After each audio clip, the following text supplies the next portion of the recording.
Bueno, vamos a arrancar a hacer un repaso por todos los temas que vimos y que están en los documentos que ustedes tienen en Classroom, ¿sí?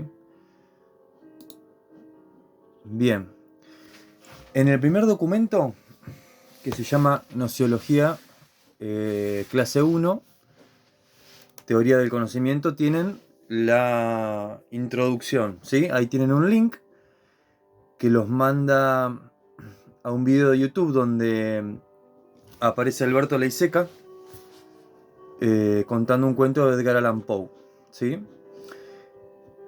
Es el cuento llamado El Pozo y el Péndulo, donde hay un condenado a muerte por la Inquisición y va contando cómo él no sabe todavía qué muerte le van a dar, entonces le van pasando distintas cosas por las cuales va empezando a especular todo el tiempo a ver cómo lo van a matar y se va angustiando, ¿no? Nunca sabe, está siempre tratando de adivinar cuál es su pena. Obviamente, para que pueda contar todo esto que está contando, quiere decir que en el final se salva, ¿no? Esto ya lo hablamos en clase, así que no es un spoiler propiamente dicho. Este, pero bueno, lo importante de ese cuento es que el prisionero está todo el tiempo queriendo saber, ¿sí? Y es así como nosotros abrimos esta unidad, que es la unidad llamada gnoseología, ¿sí? Gnoseología es una palabra que, como ya lo vimos, se refiere a la teoría del conocimiento, ¿sí? Bien. Fíjense, en el primer texto, acá dice primer momento, bueno, ustedes tienen ahí el videíto, algunas preguntas como para pensar un poco en el video. Y después yo les puse acá en el texto algunos recortes, dos en realidad, dos párrafos del cuento que la Iseca, como lo narra, el cuento lo hace cortito, el cuento es mucho más largo, pero como él lo narra, bueno, suprime montones de cosas, ¿no? Y lo que cuenta lo dice en sus palabras, por lo tanto tampoco es que está leyendo el cuento, ¿sí? Y fíjense que acá en el primer párrafo que yo les transcribo dice: sentía una gran impaciencia por hacer uso de mis ojos, pero no me atreví. Tenía miedo de la primera mirada sobre las cosas que me rodeaban. No es que me aterrorizara contemplar cosas horribles, sino que me aterraba la idea de no ver nada, ¿sí? Esto para que empecemos a pensar, ¿no? En el problema de no saber, el miedo de no conocer que tiene este personaje, ¿no? Le da más miedo abrir los ojos y no ver nada y no poder conocer que abrir los ojos y ver cómo lo van a matar. Ver elementos de tortura, por ejemplo, ¿no? Que cualquiera lo le daría terror. No me sale la palabra ahora.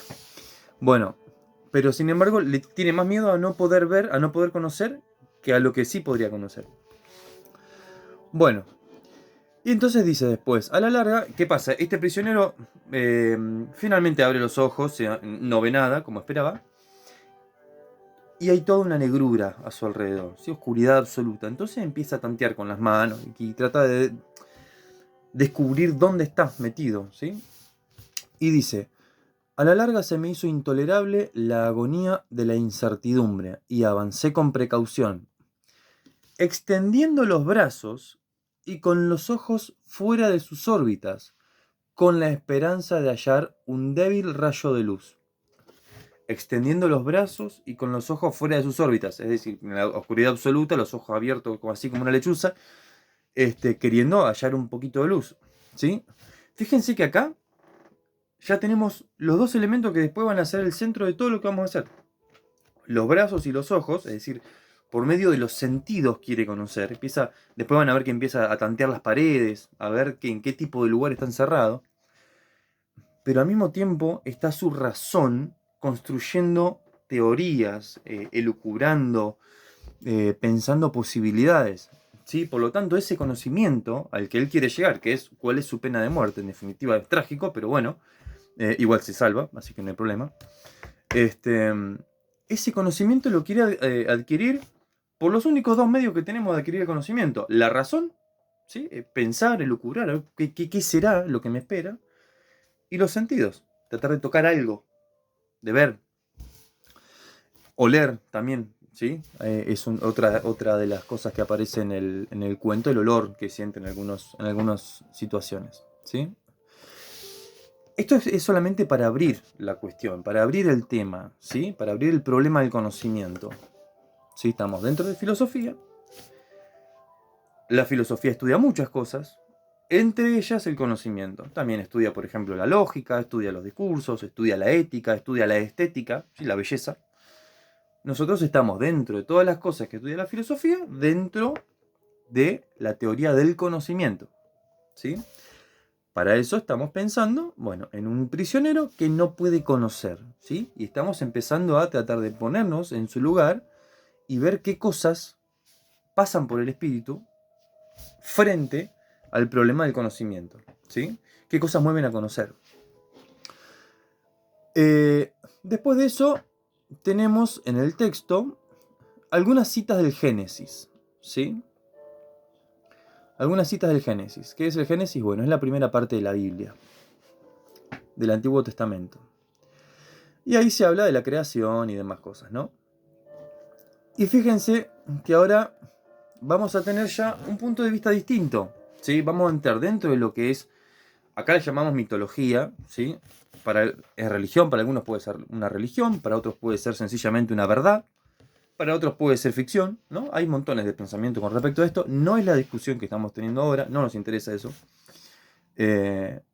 Digamos, respetamos todos los puntos de vista, ¿sí? Pero, dado que es parte de una tradición antigua, ¿sí? Yo acá lo puse como mitología. ¿Por qué mitología? Bueno, porque la mitología son relatos que permiten ver lo más profundo de la espiritualidad humana. Los mitos no son cuentitos que dicen cómo aparecieron las cosas. Los mitos son algo mucho más importante y mucho más profundo que eso. Entonces, por eso lo ponemos como mitología, ¿no? Dándole el lugar que tiene, ¿no? Por la importancia que tiene para el hombre, para la subjetividad, para la espiritualidad del hombre, ¿sí? Podemos creer o no, nosotros podemos creer o no. Esto para otras personas fue determinante y fue sumamente importante. Bueno, hecha esta salvedad, les comento. En el Génesis se cuenta la creación, bueno, y se cuenta lo que pasa con Adán y Eva. Adán y Eva son las dos primeras personas que Dios crea. Perdón, en la clase ustedes me dijeron que antes que Eva hubo otra mujer. Eso yo no lo sabía, pero bueno, tema aparte. Vamos al punto, ¿no? Vamos, porque estamos hablando del conocimiento, ¿sí? Fíjense cómo ya acá en el Génesis, no sé qué antigüedad tiene este texto, pero fíjense lo antiguo que es el problema del conocimiento. Y eso quiere decir lo importante que es para el ser humano, ¿sí? En el Génesis dice, Dios impuso al hombre este mandamiento. De cualquier árbol del jardín puedes comer, mas del árbol de la ciencia del bien y del mal no comerás, porque el día que comieres de él morirás sin remedio. Estas son cosas que están en el texto, que en la clase que vimos esto lo usamos para pensar, ¿sí? Para pensar. Pensar, ¿por qué razón comer del árbol de la ciencia del bien y del mal significaría la muerte irremediable? ¿Sí? No es una muerte verdadera, es una muerte metafórica, porque sabemos que Adán y Eva no mueren cuando comen eso. ¿Sí? Pero bueno, ¿qué quiere decir eso? ¿No? El saber implica una muerte, implica una transición, un cambio. ¿Sí? La vida ya no es la misma. Deja de estar esa vida que conocíamos cuando ingresa un saber nuevo. La ciencia, el árbol de la ciencia, el fruto de la ciencia, el conocimiento. Llega y me cambia. ¿Sí? Por eso podemos decir que hay una muerte. También podemos decir que hay un nuevo nacimiento. Pero como Dios quería que ellos no comieran, le dice, no le dice van a nacer de vuelta, le dice van a morir. Sí, la muerte irremediable, porque se iba a enojar mucho, que de hecho es lo que pasa. ¿Sí? Acá podemos ir pensando que tiene que ver esto con el cuento de Poe. ¿Sí? Fíjense que Edgar Allan Poe también relaciona la muerte con el conocimiento. De otra manera. Bueno, seguimos con Génesis 3, del 4 al 7. Replicó la serpiente a la mujer. De ninguna manera moriréis. Es que Dios sabe muy bien que el día en que comiereis de él, de ese árbol de la ciencia, se os abrirán los ojos y seréis como dioses, conocedores del bien y del mal. Y como viese la mujer que el árbol era bueno para comer, apetecible a la vista y excelente para lograr sabiduría, tomó de su fruto y comió. Y dio también a su marido, que igualmente comió. Entonces se les abrieron a entrambos los ojos y se dieron cuenta de que estaban desnudos, y cosiendo hojas de higuera se hicieron unos ceñidores. No estamos leyendo todo, estamos leyendo recortes, ¿no? Recortes que son importantes, ¿no? Primero la advertencia de Dios, ahora el hecho de que la serpiente los convence, los seduce, ¿no? Y ellos terminan comiendo el fruto. Lo primero que ven es que están desnudos. El primer conocimiento, lo primero que llega a Adán y Eva una vez que comieron del árbol de la ciencia, es que están desnudos. ¿Sí? Esto también es para que lo pensemos. Con tiempo, si en algún momento se acuerdan, lo quieren reflexionar sobre esto, ¿por qué lo primero que conocen es que están desnudos? ¿Por qué? Obviamente también, estamos hablando del terreno de la mitología, la desnudez como algo metafórico, ¿sí? La Biblia no dice que hay que tomarlo metafóricamente, pero bueno, pensémoslo así. ¿Por qué al momento de conocer uno se da cuenta que está desnudo? ¿Qué quiere decir esa desnudez? Esa indefensión, ¿sí? Ante lo otro. Bueno, después de esto, bueno, Dios se da cuenta, por supuesto, de lo que pasó. Y tenemos en Génesis 3:13, dijo, pues, Yahvé Dios a la mujer, ¿por qué lo has hecho? Y contestó a la mujer, la serpiente me sedujo y comí. Más adelante, en 3:16 al 19, Dios a la mujer le dijo, tantas haré tus fatigas cuanto sean tus embarazos. Con dolor parirás tus hijos. Hacia tu marido irá tu apetencia, y él te dominará. Al hombre le dijo, por haber escuchado la voz de tu mujer y comido del árbol del que yo te había prohibido comer, maldito sea el suelo por tu causa. Con fatiga sacarás el alimento todos los días de tu vida. Repito, con fatiga sacarás del piso, del suelo, el alimento todos los días de tu vida. Espinas y abrojos te producirá, y comerás la hierba del campo. Con el sudor de tu rostro comerás el pan hasta que vuelvas al suelo, pues de él fuiste tomado, porque eres polvo, y al polvo tornarás. Ahí tenemos algunas preguntitas más como para pensar un poco en torno a esto, ¿sí? Estoy leyendo exactamente lo que está subido, el texto que ustedes tienen, ¿sí? Todo esto que yo estoy leyendo ustedes lo encuentran ahí. Y es un Word, le pueden agrandar la letra también. Bueno, lo vamos a dejar acá, a este tema, ¿sí? Porque no es el foco. Pero sí podemos pensar, bueno, el castigo, el sufrimiento que viene después del conocimiento, ¿sí? Hay veces que un conocimiento, saber algo que antes no sabíamos, puede llegar a tener consecuencias negativas. Esto es para que pensemos, bueno, si siempre es una buena idea adquirir un conocimiento, o si a veces es mejor no saber algunas cosas, ¿no? Para que lo pensemos.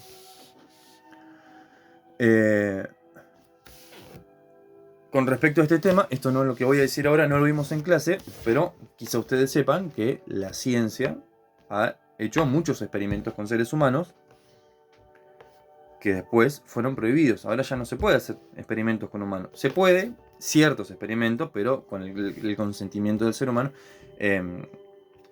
y que sean inofensivos, digamos. Pero antiguamente han habido muchos experimentos, ahora no recuerdo el nombre de uno que es muy conocido, donde se le hacía creer a alguien que estaba electrocutando a otro. Es un experimento de psicología. Y eso producía ciertos traumas en las personas que se sometían a la experimentación.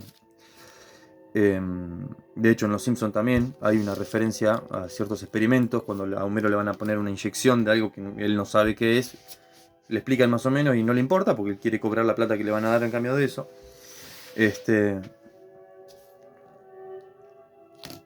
Y entonces la cuestión está en que, por una cuestión ética, después se empezaron a prohibir experimentos sobre las personas, ¿sí?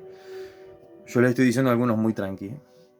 Hay experimentos muy oscuros y muy feos en la historia de la ciencia. Y en ese sentido, es que podemos ver, bueno, que en la historia de la humanidad hubo momentos en los cuales el conocimiento trajo consecuencias negativas, ¿sí? Podríamos pensar directamente, sin irnos tan lejos, si es bueno o es malo tener el conocimiento de cómo fabricar una bomba atómica, por ejemplo, ¿sí? ¿Fue bueno la adquisición de ese conocimiento o no? Supuestamente dicen que Einstein tuvo algo que ver con ese descubrimiento y creo que es Einstein, no quiero mentir, creo que es Einstein, y cuando vio las consecuencias dijo, si hubiera sabido que mi pensamiento iba a tener estas consecuencias, hubiera sido relojero, ¿no? Fíjense cómo a veces ciertos descubrimientos, adquirir ciertos conocimientos trae efectivamente castigos muy grandes y mucho sufrimiento para la humanidad. Bueno, continuamos. En el segundo momento de la clase, ¿sí? Tenemos ya lo que es la definición del conocimiento como copia, ¿sí? Bueno, ¿qué quiere decir esto del conocimiento como copia? El conocimiento, la teoría, porque hasta acá estamos hablando de conocer, pero no definimos el conocimiento. ¿Qué quiere decir esto? Del conocimiento como copia. Bueno, vamos a definir el conocimiento ahora, ¿sí? La definición de conocimiento, el conocimiento, la palabra conocimiento, supone una relación entre dos partes. Un sujeto, que es el que conoce, ¿sí? Y un objeto, que es lo conocido. El sujeto conoce a un objeto, ¿sí? O le llamamos objeto, puede ser cualquier cosa, ¿sí? Puede ser una historia. Una historia no es un objeto, pero bueno, le llamamos así, ¿no? Como para tener dos elementos. Son dos entes que interactúan entre sí. Uno conoce al otro, ¿sí? El que conoce, obviamente, es el sujeto. Ahora, bueno, ¿qué es esto de conocer? ¿Cómo lo definimos? ¿A qué le llamamos conocer? Bueno, la definición clásica del conocimiento como copia dice que el conocimiento es un procedimiento por el cual el sujeto, la persona, se acerca al objeto, ¿sí? Se lo encuentra, lo enfrenta al objeto y construye dentro de sí una copia, es decir, una idea, ¿sí? Ahora vamos a poner un ejemplo. Ustedes ahora están mirando este video, por lo tanto, no están viendo el mar. Sin embargo, yo puedo decir, bueno, todos conocen el mar. ¿O saben de qué hablo cuando hablo del mar? Bueno, seguramente que sí. ¿Por qué lo saben? Bueno, porque alguna vez estuvieron en el mar, quizá ahora lo estén, y ese encuentro con el mar generó que por medio de sus sentidos llegue una imagen, lleguen sonidos, lleguen olores, lleguen sensaciones de todo tipo, y eso haga que se construya una idea que ustedes guardan en su memoria y la tienen ahí disponible para acceder cuando quieran, ¿sí? Recordar el mar, recordar, no sé, una pelota, podríamos decir también, qué sé yo, ¿sí? Todos sabemos lo que es una pelota y podemos pensar en eso. ¿Por qué? Porque tenemos una pelota en la mano. ¿Necesitamos tener una pelota en la mano para hablar de las pelotas? ¿Para saber lo que es una pelota? No. ¿Por qué? Porque dentro de nuestra razón, dentro de nuestro espíritu, vamos a llamarle, acuérdense que espíritu no es lo mismo que alma, dentro de la nociología, tenemos una imagen de eso que llamamos pelota, ¿sí? Hay una imagen. Yo no tengo una pelota de verdad adentro de la cabeza. Si tengo la imagen, la puedo construir, la puedo imaginar, ¿sí? ¿Esto qué quiere decir?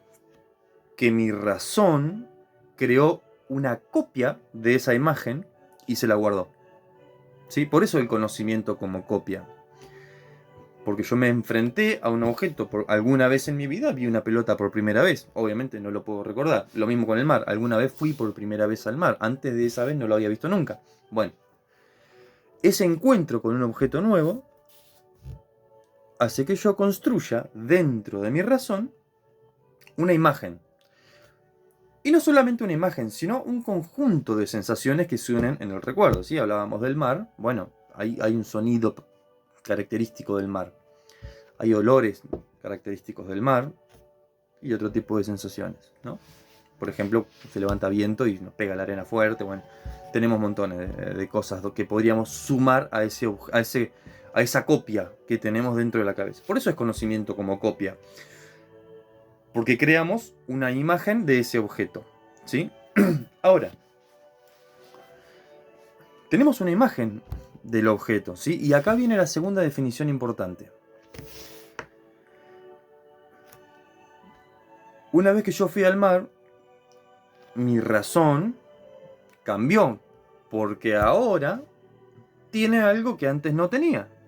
¿Qué es? Bueno, a la copia del mar, ¿sí? Sin embargo, el mar sigue siendo el mismo, sigue estando ahí, no cambió. El mar está, por más que yo lo esté contemplando o no lo esté contemplando, sigue estando ahí el mar, ¿sí? Pero yo sí cambié, porque ahora tengo algo que antes no tenía, ¿sí? Por lo tanto, el conocimiento se define, y atentos acá, como una determinación del sujeto por el objeto, ¿sí? Es decir, el objeto me determina, ¿sí? Me cambia, me condiciona, me convierte en una cosa que antes no era. El objeto, ¿por qué? Porque cuando yo lo conozco, se construye dentro mío un conocimiento. Una imagen que antes no tenía. Y ahora esa imagen yo la puedo aplicar a montones de otras cosas. Puedo entender conversaciones que antes no entendía, porque como no tenía ese conocimiento, no sabía de qué estaban hablando. Por lo tanto, el conocimiento de ese objeto me cambió, me determinó, ¿sí? Por eso hablamos de que el conocimiento es una determinación del sujeto por el objeto. Es decir, que el objeto determina al sujeto. Yo puedo conocer a un objeto sin necesidad de tocarlo, sin necesidad de cambiarlo de ninguna manera, ¿sí? Por eso el objeto sigue estando igual que estaba antes. El sujeto no le hace nada al objeto en el conocimiento, sino que el objeto le hace algo al sujeto, que es cambiarlo en su interioridad, ¿sí? Bueno, hasta acá tenemos la definición del conocimiento. Y ahora nos queda, por último, ver a qué le llamamos verdad, ¿sí? Porque, bueno, yo le podría decir, las pelotas son cuadradas, me sale, no es la palabra cuadrada, cúbicas, ¿sí? Las pelotas tienen forma de un cubo. Si ustedes nunca vieron una pelota, yo les podría decir, bueno, una pelota es básicamente un cubo de cuero con aire adentro, ¿sí? Y un día ven un partido de fútbol y dicen, no, pará, eso no tiene forma de cubo, eso es una esfera, no es un cubo. Bueno, ¿qué pasó? Que lo que yo dije no se correspondía con la verdad, es decir, con lo que estaba ahí afuera, ¿sí? Con lo que sus sentidos le dijeron, con la realidad, ¿sí? Por eso, la definición de verdad que vamos a usar dentro de esta definición de conocimiento es la que se llama verdad como correspondencia, ¿sí? Correspondencia. ¿Qué quiere decir esto? Bueno, que una cosa es verdad cuando se corresponde con aquello que nombra, ¿sí? Es decir, lo que yo digo de una pelota es verdad siempre y cuando eso que yo estoy diciendo se corresponda con lo que mis sentidos me dicen. Si yo digo que la pelota es un cubo, eso no se corresponde con lo que dicen los sentidos y con lo que pasa ahí afuera, efectivamente. Si cuando digo ahí afuera de mi pensamiento. Ahora, cuando digo que la pelota es una esfera, bueno, ahí sí se corresponde lo que estoy diciendo con lo que pasa afuera. Por eso decimos verdad como correspondencia, ¿sí? Bueno, si pensamos en una pelota de rugby tampoco, pero bueno, por lo general una pelota de fútbol es una esfera. Puede ser de cuero, qué sé yo, si hay otra cosa, pero sí, se entiende. Espero que se entienda porque acá no me pueden responder, es un video. Por eso es verdad como correspondencia, ¿sí? Porque el juicio, ¿qué es el juicio?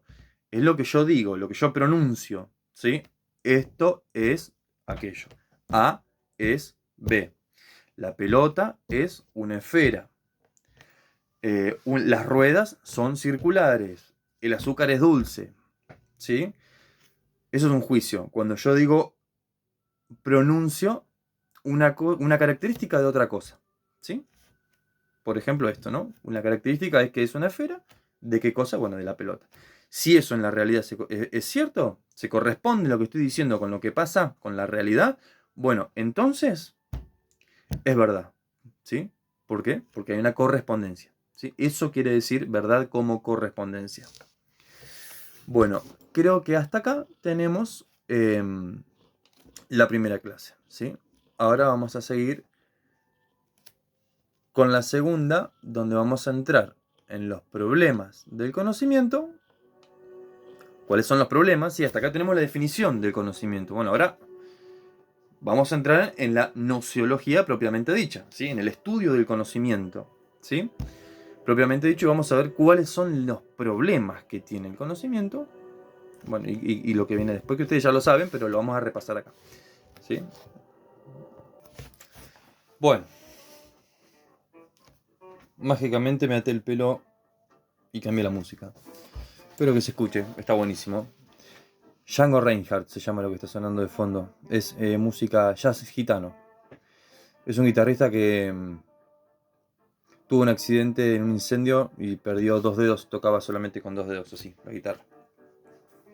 Si lo ven, es una locura. Django Reinhardt. Bueno, a los que les guste el jazz.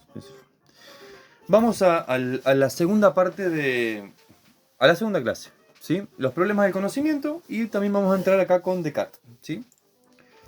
Bueno, lo que nos tiene que quedar de lo anterior es comprender qué quiere decir el conocimiento como una determinación del sujeto por el objeto, y comprender qué quiere decir la idea de verdad como correspondencia. ¿Cuáles son los problemas del conocimiento? Entonces, ¿sí? Bueno, el primero, básico. ¿Se puede conocer? ¿Sí o no? Ahí está la primera pregunta, el gran problema, ¿sí? A partir del cual se va a abrir todo lo otro. Y el segundo problema es cómo conocemos, ¿sí? Obviamente que a la primera pregunta ya respondimos que sí, porque si decimos que no, bueno, no nos vamos a preguntar cómo conocemos si decimos que no podemos. Ahora vamos a entrar un poco más en esto, ¿sí? Pero bueno, la primera pregunta es, ¿se puede conocer? Podemos decir que no, o podemos decir que sí. Si decimos que sí, bueno, ¿cómo entonces? ¿Cómo se conoce? ¿Cómo se llaman estas dos cuestiones? El primero se llama el problema de la posibilidad del conocimiento. El segundo se llama el problema del origen del conocimiento, ¿sí? La posibilidad del conocimiento, porque se puede o no se puede. El origen del conocimiento, porque bueno, suponiendo que sí se puede, ¿de dónde sale ese conocimiento? Ya vimos que puedes venir o de la razón o de los sentidos, ¿sí? Bien. Entonces, problema de la posibilidad del conocimiento. Se pregunta si es posible conocer. ¿Qué respuestas posibles hay a esto? Bueno, las respuestas posibles son 3. ¿Sí? Nosotros vimos bien fuerte 2 de esas respuestas y una tercera que apenas la tocamos, la nombramos nada más, que son las siguientes. La primera respuesta a la posibilidad de conocimiento es que no. No se puede conocer, ¿sí? ¿Cómo se llama la corriente que piensa que no se puede conocer? Se llama escepticismo, ¿sí? La corriente, la escuela de los escépticos, aquellos que dicen que no es posible el conocimiento de ninguna manera. La posición más exagerada del escepticismo, ¿sí? La más extrema, es el pirronismo. ¿Por qué pirronismo? ¿Qué quiere decir eso? Bueno, pirronismo es la escuela que se abre con un filósofo griego antiguo llamado Pirrón de Elis. Pirrón, ¿sí? Decía, no era él el que decía esto, creo que era Gorgias. Pero no importa, más o menos la idea es la misma. Nada existe, dice. Si algo existe, no se puede conocer. Y si se puede conocer, no se puede comunicar. La idea general entonces es que el conocimiento básicamente es imposible, ¿eh? Si se pudiera, igual no se podría contar. Entonces como que de alguna manera el que puede conocer igual se queda solo, ¿sí? es el posicionamiento extremo del escepticismo. No se puede saber nada, ¿sí? La segunda respuesta es la contraria. ¿Sí? El escepticismo nos dice, no, no se puede. Bueno, después viene otra corriente que nos dice lo contrario. Sí, sí se puede conocer. ¿Sí? Y esta corriente se llama dogmatismo. ¿Mm? Mucho cuidado acá. Alerta, spoiler no, red flag. ¿Sí? No se confundan con el dogmatismo que vieron al principio de la materia.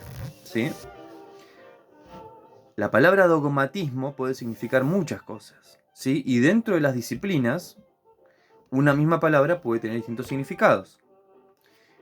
Esto pasa mucho en la filosofía. ¿Sí? En filosofía, que es una disciplina, las ciencias son otra disciplina, por ejemplo, ¿no? En filosofía, la palabra dogmatismo, por lo que ustedes vieron hasta ahora, significa por lo menos dos cosas. La primera, que es la que vieron antes con Analía, la primera cosa que significa dogmatismo es una creencia fija, cerrada, estructurada, ¿sí? Una persona dogmática es una persona que no puede considerar puntos de vista distintos del suyo, ¿sí? Pero acá, la palabra dogmatismo en nociología, dentro de la disciplina del problema del conocimiento, la palabra dogmatismo significa otra cosa, ¿sí? Acá la palabra dogmatismo significa que estas personas creen, consideran, sostienen que sí se puede conocer. Nada más, ¿sí? Sí se puede conocer. Ahora, van a haber diferencias dentro de eso, ¿sí? Y también, ¿dentro de qué? Bueno, dentro de cómo se puede conocer. Van a haber diferencias. Pero además, vamos a ver que los propios dogmáticos, en nociología, los que estamos viendo ahora, no son personas que creen que las cosas pueden ser de una manera y ninguna otra, ¿sí? Porque como ustedes vieron, Descartes, por ejemplo, duda de todo, ¿sí? Descartes empieza diciendo, bueno, yo no confío en nada. Empieza siendo escéptico, ¿sí? Y ese posicionamiento de dudar de todo no es el dogmatismo que vimos antes con Analía, ¿sí? Es un posicionamiento abierto, ¿sí? Y cuando Descartes consigue llegar a lo que ustedes saben que es su primera verdad, bueno, eso no lo vuelve dogmático en el primer sentido, ¿sí? En el sentido negativo, podríamos decir. Sino que solamente es dogmático en el segundo sentido, en el sentido de que, bueno, él cree que sí se puede conocer, ¿ok? Eso es para que lo tengan en cuenta, ¿sí? No hay que confundirse, ¿sí? Bueno, entonces, problema de la posibilidad de conocimiento. El escepticismo dice que no se puede, el dogmatismo dice que sí se puede. Y finalmente está el criticismo, que es una tercera corriente, y dice que, bueno, que el conocimiento sí es posible, pero dentro de ciertas circunstancias, ¿no? No en todos los casos, ¿sí? Hay conocimientos que se pueden tener y conocimientos que no se pueden tener. Los podemos pensar, los podemos imaginar, pero no los podemos tener. Por ejemplo, a Dios, ¿sí? Eso es lo que va a decir Kant. Dios, alma y mundo son ideas que la razón construye, pero que no las podemos conocer en el sentido propiamente dicho, ¿no? Porque no es un conocimiento que nosotros podemos manipular, toquetearlo, darlo vueltas, a ver cómo es por todos sus lados, ¿sí? No podemos hacer eso con Dios, podemos creer en Él, podemos tener fe, pero no podemos tener un acceso directo a eso, como sí podemos tenerlo en el conocimiento, por ejemplo, de la física o de la matemática, de cualquier ciencia. Bueno, no de cualquier ciencia. Eso es un pequeño paréntesis para que veamos qué pasa con el criticismo, ¿sí? Recuerden que el crítico, el representante del criticismo, es Kant. Pasamos en limpio. Problema de la posibilidad de conocimiento. ¿Se puede conocer? Es la pregunta que hace. ¿Se puede conocer? 3 respuestas. El escéptico va a decir que no. El dogmático va a decir que sí. Y el crítico va a decir que sí, pero dentro de ciertas circunstancias. Bueno, vamos al segundo problema de la nociología. ¿Cuál es el origen del conocimiento? ¿Sí? Dijimos que se puede conocer. Ahora, dentro del dogmatismo nos vamos a quedar, o del criticismo, y vamos a decir, bueno, aceptamos que es posible tener un conocimiento, o por lo menos cierto conocimiento. Bueno, ¿de dónde viene ese conocimiento? Acá también tenemos tres corrientes. Primera corriente, ese conocimiento viene de la razón. Por lo tanto, si el conocimiento, digamos, si esta corriente piensa que el conocimiento viene de la razón, ¿cómo se va a llamar?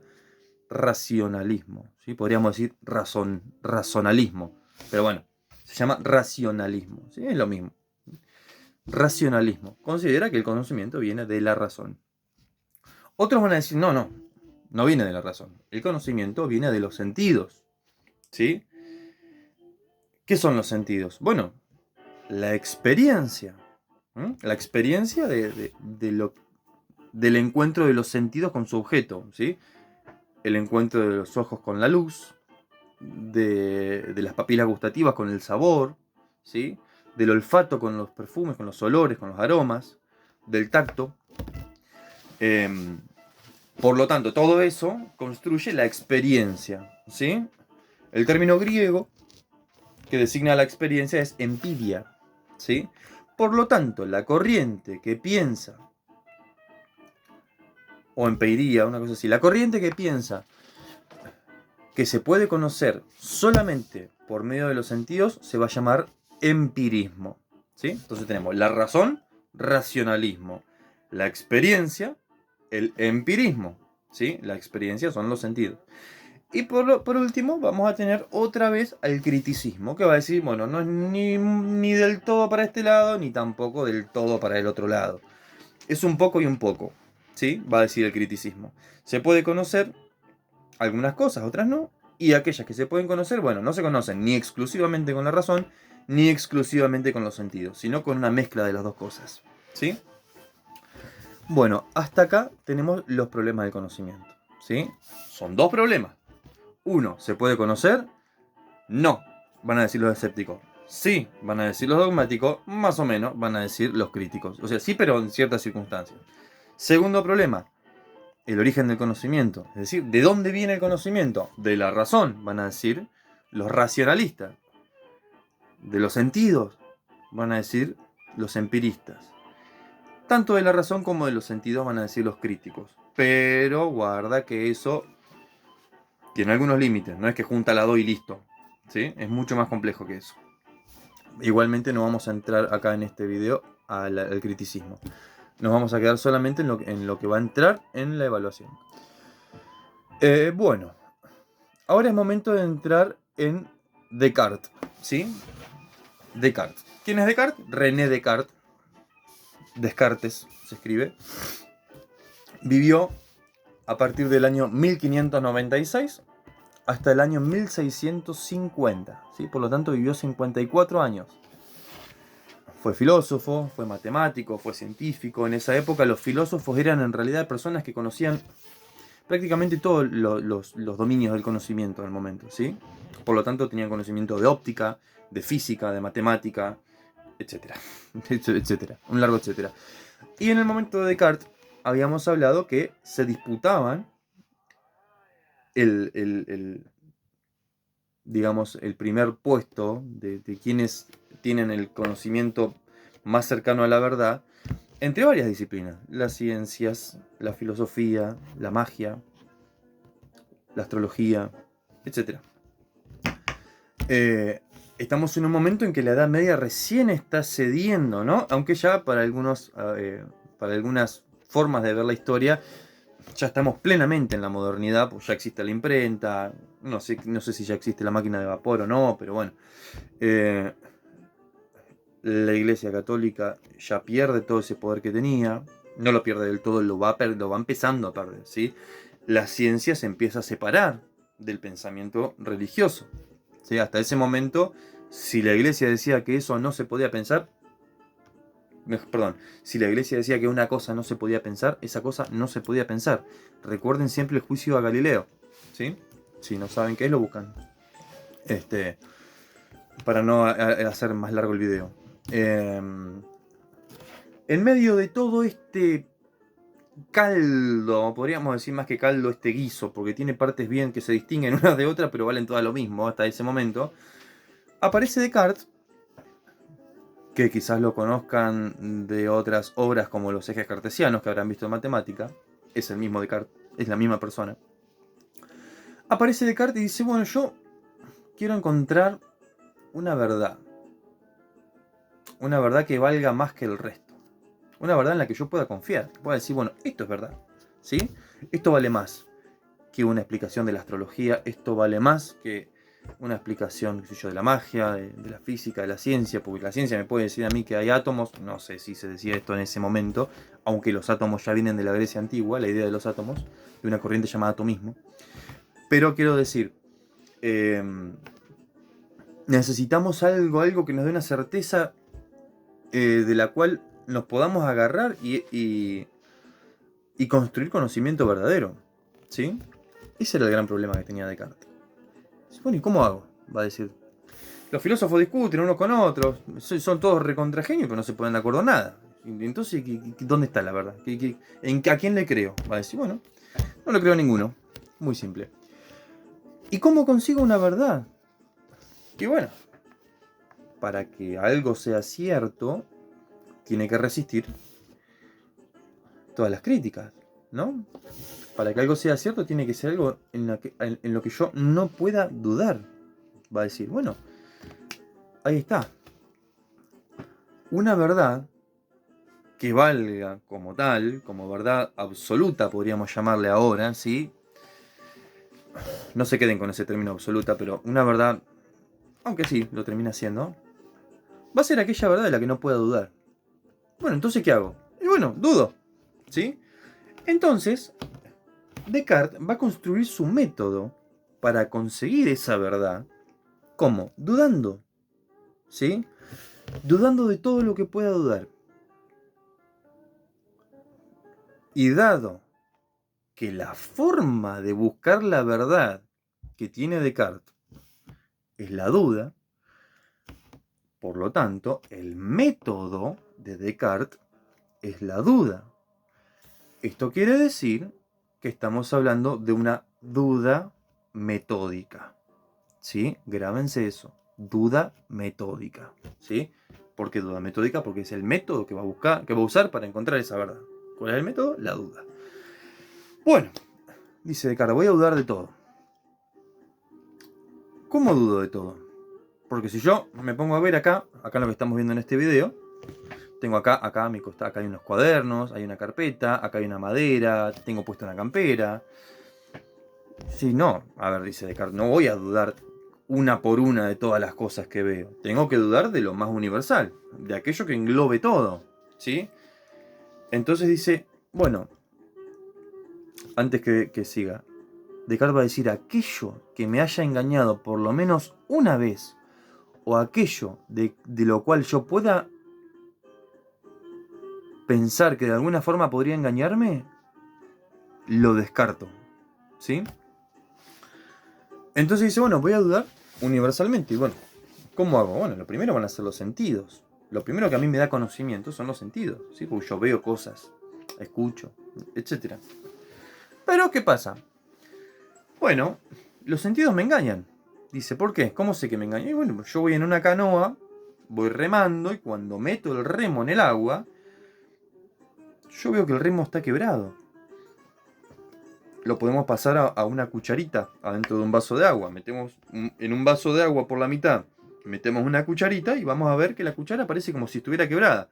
Una parte del palito viene así y de repente, tac, se quiebra así. Incluso hasta a veces se desplaza, ¿no? Una parte de la otra. Y después la saco y está entera. Entonces dice que no, yo no puedo confiar en los sentidos si los sentidos me engañan. Creo que estoy viendo a Marcos que viene caminando acá a 2 cuadras delante mío y cuando está más cerca resulta que en realidad era Pepito o María, ¿sí? Mis ojos me engañan. Creo escuchar la voz de una persona y en realidad estoy escuchando la voz de otra. Creo escuchar una palabra y en realidad me dijeron otra cosa. Por lo tanto, yo no puedo confiar en los sentidos. Por lo tanto, los sentidos quedan descartados. No puedo confiar ni en lo que veo, ni en lo que escucho, ni nada, ¿sí? Ninguna información que me den los sentidos puedo tenerla por cierta, porque a veces me engañan.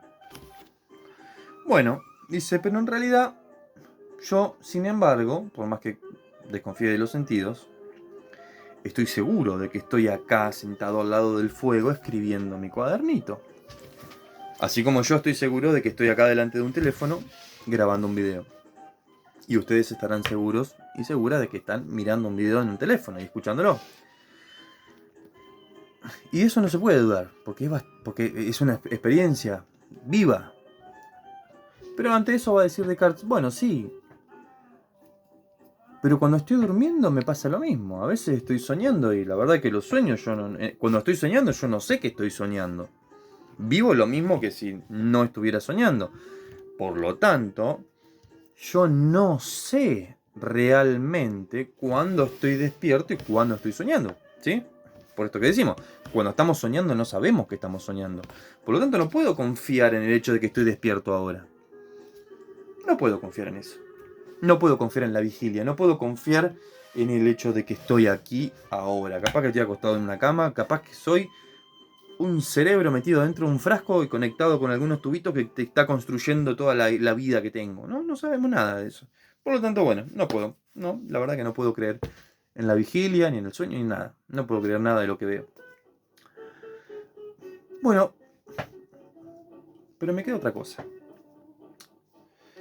Me quedan las verdades matemáticas. Voy a decir, bueno, acá tengo un dedo, acá tengo otro, y si lo junto tengo dos dedos.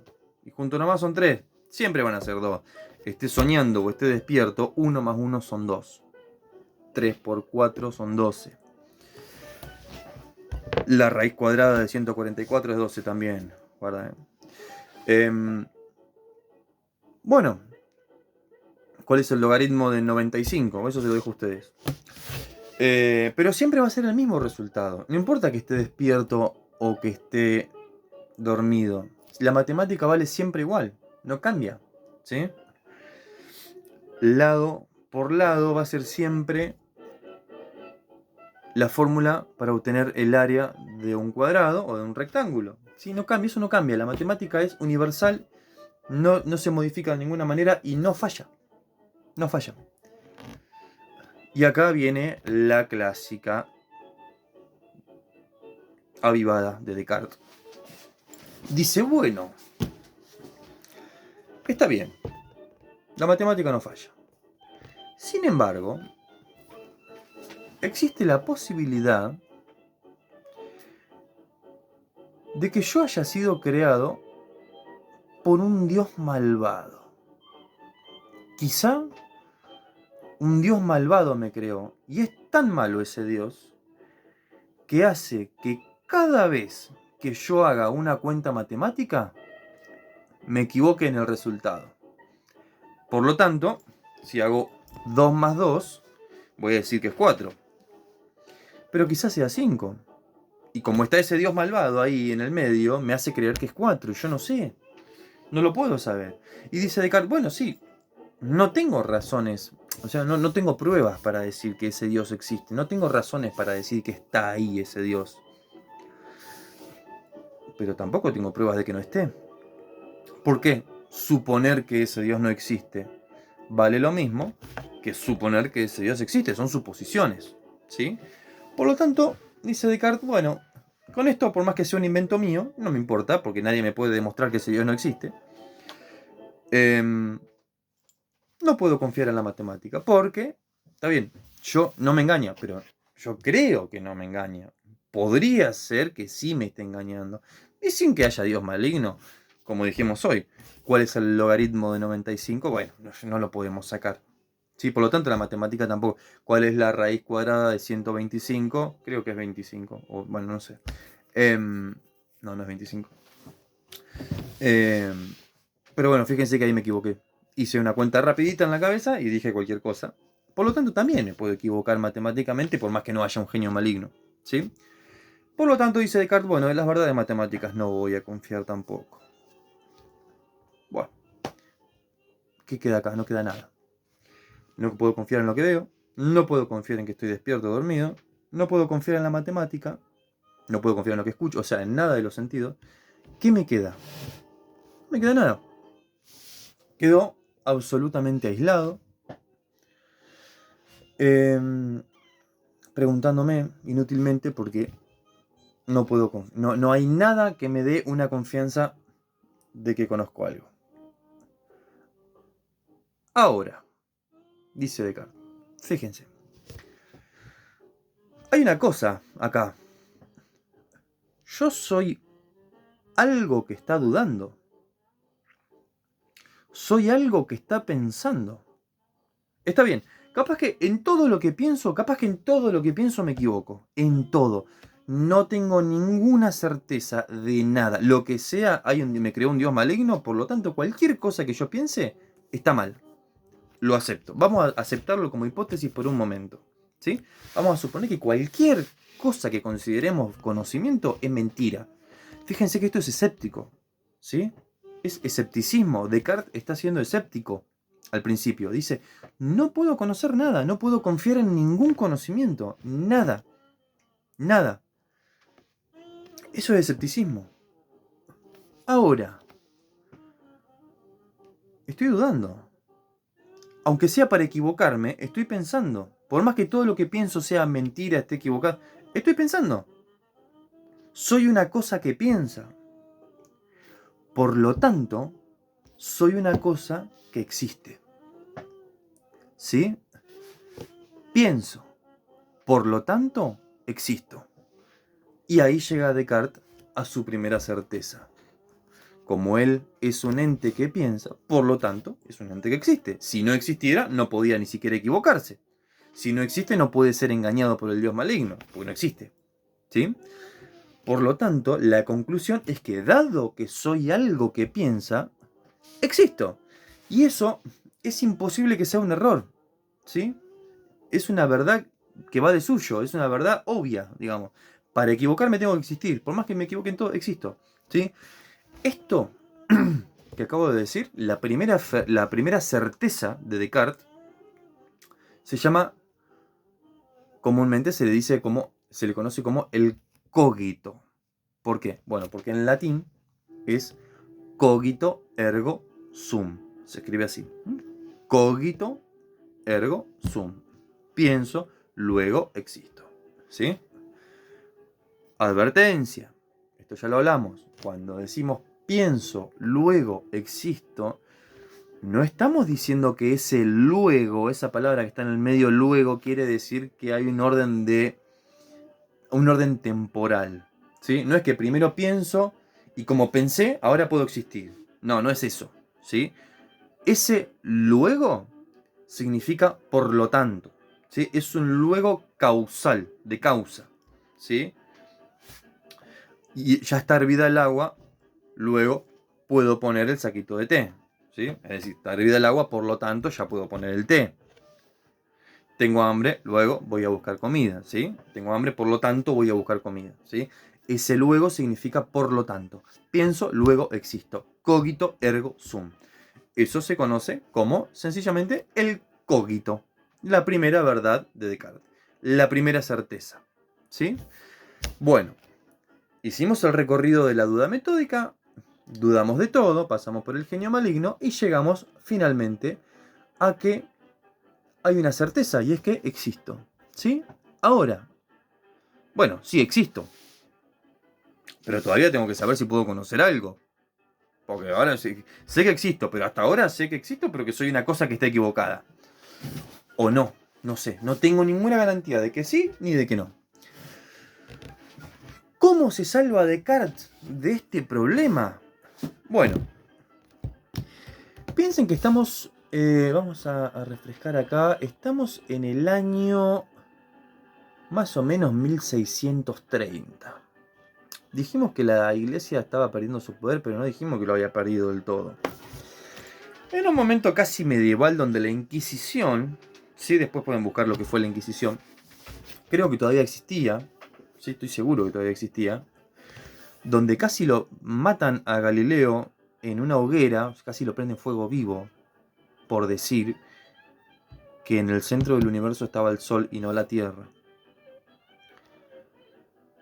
Donde pasaban esas cosas, en ese caldo ¿sí? En ese clima de época, podríamos llamarle, donde decir algo que estuviera en contra de la iglesia significaba que te prendan fuego vivo y te maten por eso, te maten de esa manera, o peor, como piensen en el cuento de Edgar Allan Poe con el que empezamos, ¿sí? Todas las torturas que él se imagina, bueno, lo que finalmente le tenía reservado la Inquisición, esa misma Inquisición, que es la que jugó Galileo, estaba dando vueltas en el tiempo de Descartes. Y en ese momento, Descartes está diciendo, Dios podría ser un ser malvado, que hace que me equivoque.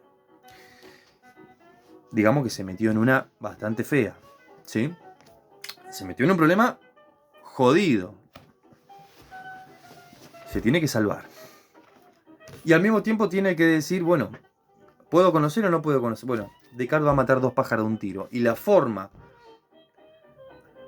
de recuperar el conocimiento y la posibilidad del conocimiento y la forma de decir que él no se equivoca va a ser exactamente la misma que lo va a salvar de que lo prendan fuego vivo, básicamente, que es ni más ni menos que el mismísimo Dios. ¿Sí? ¿Por qué? Bueno, primero había dicho, no dijo que Dios era un ser malvado, dijo que podría llegar a ser. Yo no dije que lo era, dije que podría serlo. Va a decir acá. Ahora, ¿qué es Dios? Dios es una idea que yo tengo dentro de mí. Sí. Hasta el momento sí, es una idea que tengo en mi razón.